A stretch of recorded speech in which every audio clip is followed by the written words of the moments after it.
Lidhur me aktakuzën për miliona euro shpëlarje parash, dolën para gjykatës Ekrem Luka, Korab Luka, Klodian Allajbeu, Iglel Arashi dhe Edlira Malaj. Por edhe pse seanca nisi për ta, Luka, Allajbeu dhe të tjerët po prisnin jashtë. Klodiani, ato? Klodian. Shumë me brandë në vakët ishte. Po shkej njerë me personën fizik. Ashtu vetë Klodian.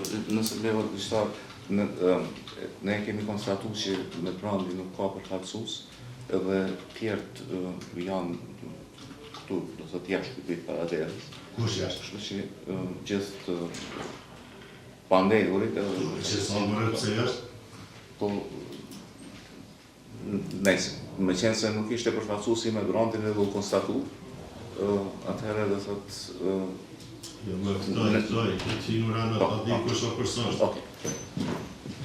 Të pandehurit Luka, Allajbeu dhe të tjerët erdhën në sallë pas ftesës së gjyqtarit dhe ju morën të dhënat personale. Por seanca u ndërprej sepse disa prej avokatëve të tyre nuk ishin pajisur me të gjitha shkresat e lëndës.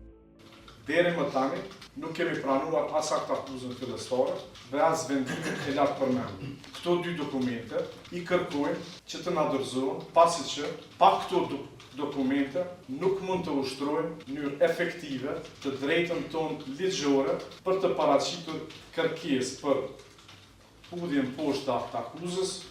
Ekrem Luka, pronar i qendrës kardiake të Kosovës, bashkë me Korab Luken, Klodian Allajbeun, aksionar dhe përfaqësues ligjor i American Hospital Kosova, me Iglel Arashin, drejtor ekzekutiv në atë spital, si dhe pronarja e Medbrand KS, Edlira Malaj, po akuzohen se kanë shpëlar para përmes një skeme të falsifikimit të dokumenteve dhe të prezantimit të dokumenteve false në administratën tatimore të Kosovës.